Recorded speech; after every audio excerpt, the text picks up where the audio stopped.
నమస్కారం.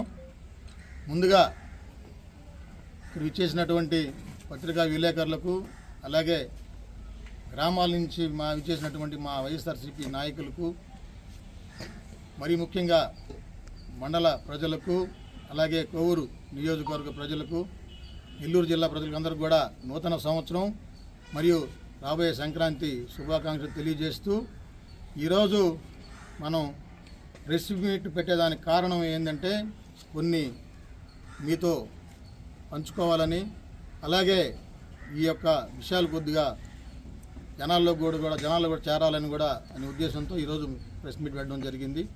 దాంట్లో ముందుగా రైతులు దాదాపు ఈ కూటమి ప్రభుత్వం వచ్చి 20 నెలలు ఏర్పడింది. ఇంకా కళ్ళు తీసేటప్పటికి 2 ఏళ్ళు కూడా పూర్తి కావాల్సిన పరిస్థితిలో ఉంది. ఈ 20 నెలల్లో ఏ పంటకు కూడా గిట్టుబాటు ధర లేకుండా రైతులు నానా అవస్థలు పడడం జరిగింది. మనందరం కళ్ళారా చూసాం. దీని గురించి చాలాసార్లు కూడా మనం మాట్లాడుకోవడం జరిగింది. ఇప్పుడు మళ్ళీ మన ఈ యొక్క ఫిబ్రవరిలో మార్చిలో మళ్ళీ మనకి బురికాతులు స్టార్ట్ అయ్యే టైము దగ్గర పడుతూ ఉంది. మేము వైఎస్ఆర్ కాంగ్రెస్ పార్టీ రాష్ట్ర రైతు విభాగ అధికార ప్రతినిధిగా మేము కోరేది ఒకటే, ఇప్పుడన్నా సరైన మేలుకొని ముందుగానే ధాన్యాల కేంద్రాలను కావచ్చు, గోతాలు కావచ్చు, ఆ యొక్క రైతుకి ఏమేమి మనం చేయాలనుకుంటున్నాం, గిట్టుబాటు ధర అయినా కావచ్చు, దళారీ వ్యవస్థల్ని పూర్తిగా పక్కన పెట్టి గవర్నమెంట్ ద్వారా ప్రోత్సహించి రైతుని ఆదుకోవాలని కూడా మేము అందరం కూడా డిమాండ్ చేస్తూ ఉన్నాం. ఎందుకంటే అన్ని రకాలుగా రైతులు నష్టపోయారు. ఈ యొక్క ప్రభుత్వం కూడా పూర్తిగా నిర్లక్ష్యం వస్తూ ఉంది.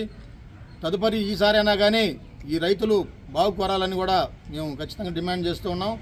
అలాగే ఇప్పుడు కూడా ఎంత చేసినా యూరియా కొరత ఈ యొక్క ప్రభుత్వం తీర్చలేని పరిస్థితిలో ఉంది. అదేమంటే నానో యూరియాని వాడమని చెప్తూ ఉన్నారు.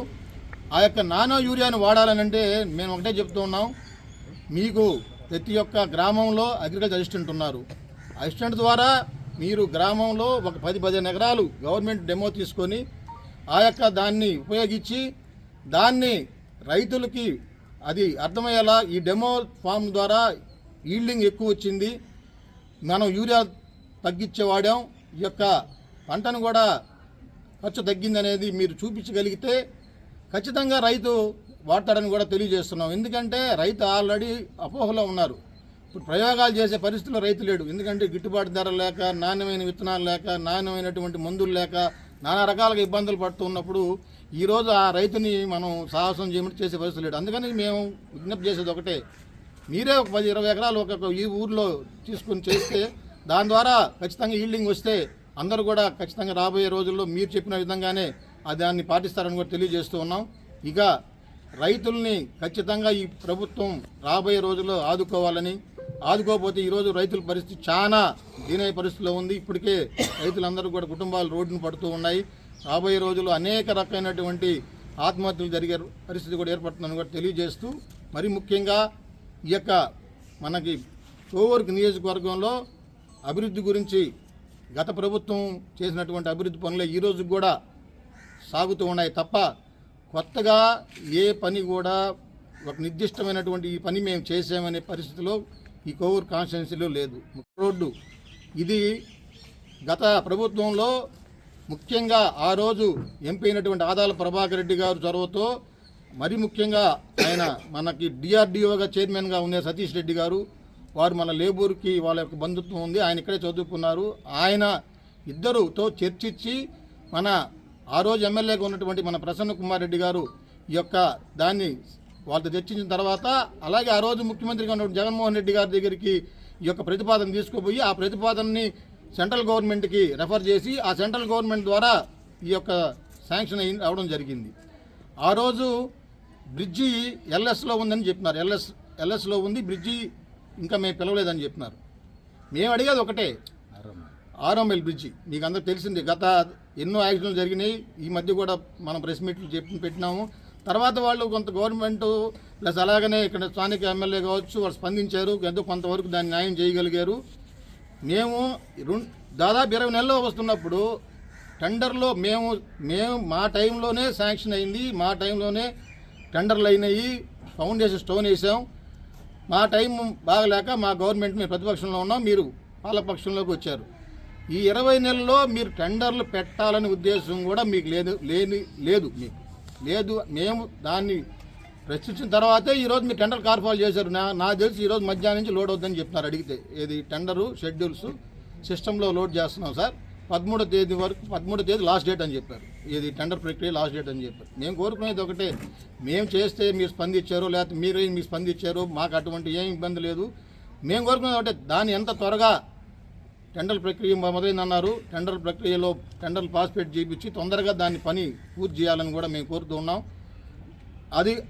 అదొక ఈ యొక్క మా యొక్క హయాంలో శాంక్షన్ అయినటువంటిది. తర్వాత మనకి ముదుర్తిపాలెం కాజ్వే, ఇది కూడా మన జగన్మోహన్ రెడ్డి గారు సీఎంగా ఉన్నప్పుడు మన ఎమ్మెల్యే గారు దాని మీద ఎన్నోసార్లు చొరవ తీసుకొని సీఎం గారిని కలిసి ఆ ప్రపోజల్స్ పెట్టి దాన్ని శాంక్షన్ చేయడం జరిగింది. ఆ వర్క్స్ కూడా టెండర్లు మన హయాంలోనే పూర్తయినాయి. ఆ తర్వాత వర్క్స్ కూడా స్టార్ట్ అయింది.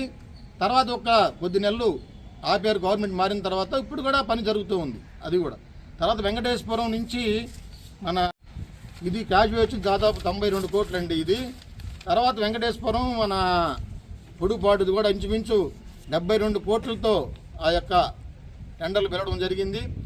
రోడ్డు ప్లస్ సెంట్రల్ లైటింగ్ దాదాపు ఇది ప్రసన్న కుమార్ రెడ్డి చొరవతోనే ఇది శాంక్షన్ చేయించారు. ఆ హయాం అనిల్ కుమార్ యాదవ్ గారు కూడా దీంట్లో ముఖ్య పాత్ర వహించారు. ఆ రోజు ఆయన మంత్రిగా ఉన్నారు. 98% పనులు ఆ హయాంలో పూర్తయినాయి. దాదాపు మొన్న 2-3% పనులు పూర్తి చేసి ఈరోజు మేమే చేసాము సంకల్పం గుర్తుకుంటున్నారు. దాని తర్వాత సంఘం నుండి బుచ్చి వరకు ఈ యొక్క వాటర్ స్క్రీన్ 80 కోట్లతో ఆ రోజు మా ప్రసన్న కుమార్ రెడ్డి చొరవతోనే ఈ యొక్క ప్రాజెక్టు కూడా రావడం జరిగింది. ఇంటింటికి కూడా బుచ్చిలో ప్రతి ఒక్కరికి కుళాయి ఇచ్చే కార్యక్రమం జరుగుతూ ఉంది, ఇప్పటికీ జరుగుతూ ఉంది. తర్వాత రాజుపాలెం సెంట్రల్ లైటింగ్ కూడా దాదాపు 1.5 కోట్లు పెట్టి అది కూడా పూర్తి చేశారు.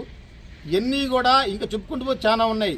ఇవన్నీ కూడా ఆ యొక్క 2019 నుంచి 2024 ఉన్న ప్రాసెస్లో జరుగుతున్న పనులే అవి ఇప్పుడు కంప్లీట్ అవటం జరుగుతూ ఉంది. మేము అడిగేది ఒకటే, మేము చేసినవి మేము చెప్తూ ఉన్నాం. మీరు 20 నెలలు కావస్తుంటే మీరు ఏమి ఒక ప్రణాళికతో ఒక పని ఇది మేము మా యొక్క గవర్నమెంట్ వచ్చిన తర్వాత మేము చేసామని చెప్పే పని ఏదైనా ఉంటే చెప్పండి. ఇంకోటి కూడా నేను చెప్పేది ఒకటే, మేము ఏదో ఒకటి అనుకోండి ఏంటంటే ఏదో విమర్శించాలనో ఏదో వాళ్ళ ప్రభుత్వాన్ని మేమేదో చేయాలని ఆలోచనతో కాదు, ఉన్న వాస్తవాలు చెప్తూ ఉన్నాం.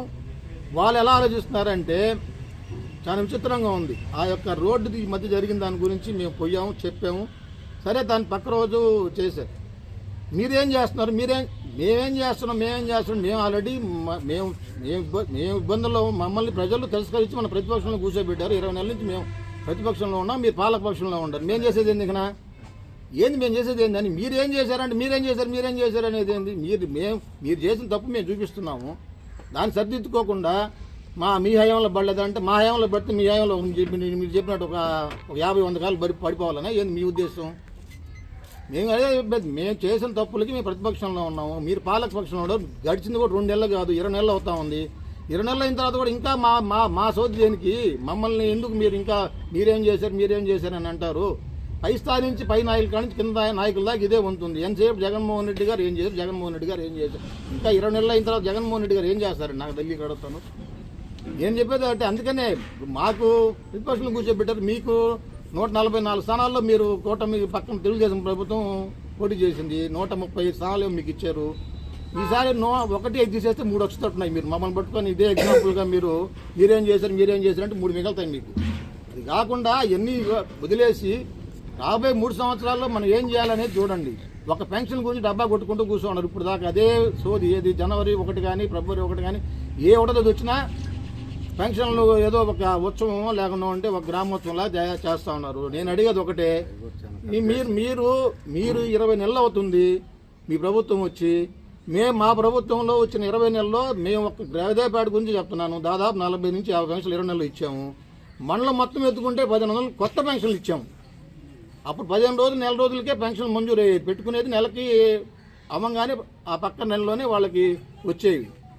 ఈరోజు భర్త చనిపోతే భార్యకి వచ్చే పెన్షన్ తప్పితే ఇక ఏ కొత్త పెన్షన్ ఇచ్చారు చెప్పండి మీరు, నేను అడుగుతా ఉన్నా. ఏమన్నా ఒక కొత్త పెన్షన్ ఇచ్చారా?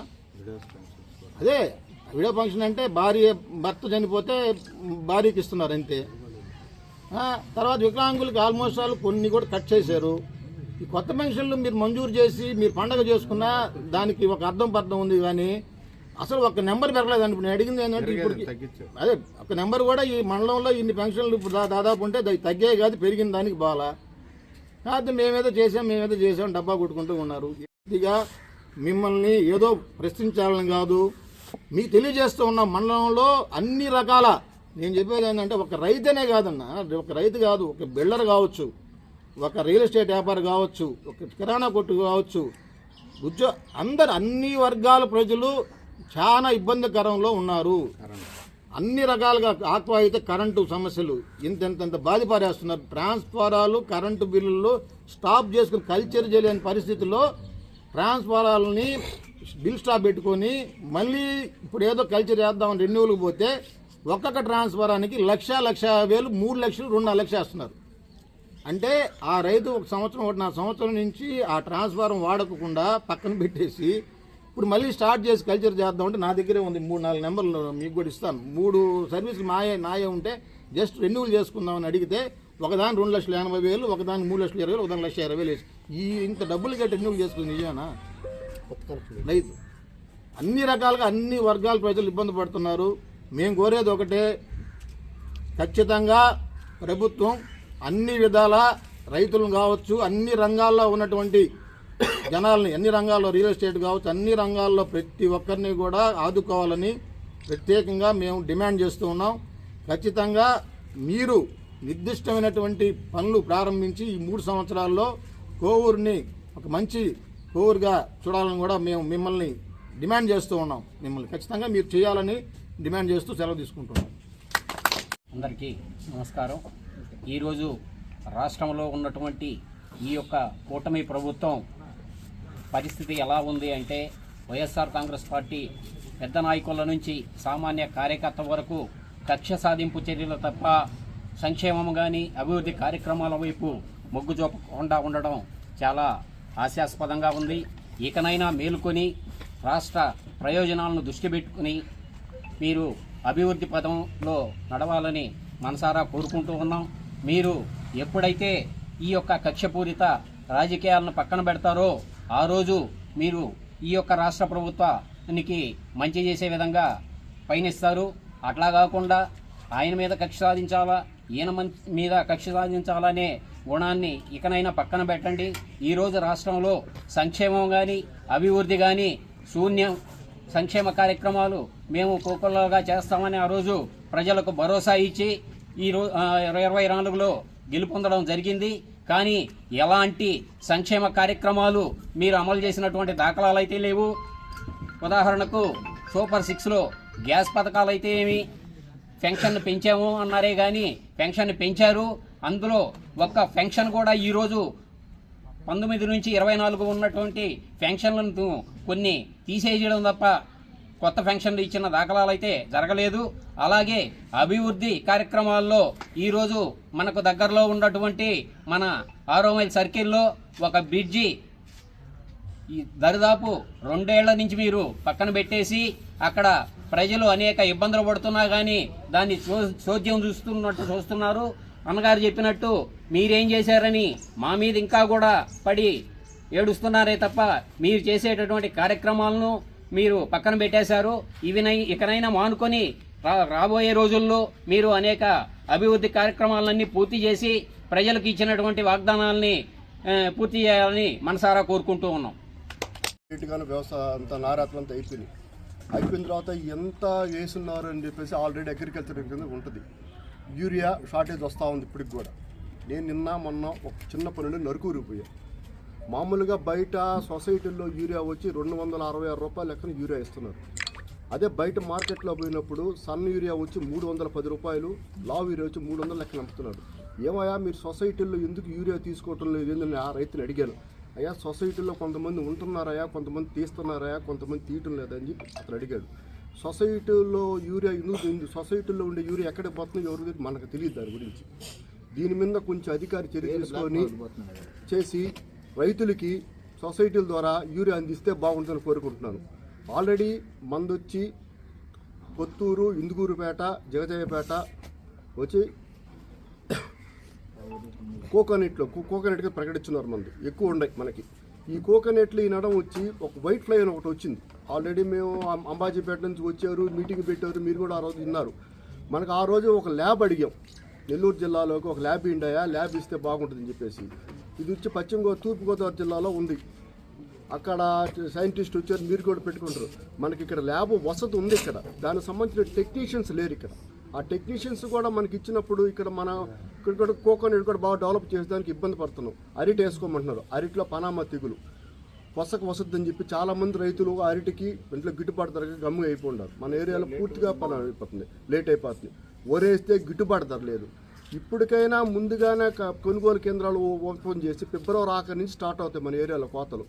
కొనుగోలు కేంద్రాలు ముందుగా ఓపెన్ చేసి గిట్టుబాటు ధర రేటు ఇంత, ఈ రేట్లకి ఇంత ప్రకటించినప్పుడు రైతుకు కూడా బాగుంటుంది, రైతు కూడా సర్టిఫికేట్ అవుతాడు. దయచేసి దీని మీద కూటమి ప్రభుత్వం రైతుల మీద కొంచెం దృష్టి పెట్టాల్సిందిగా కోరుతున్నాను మీ తరఫున.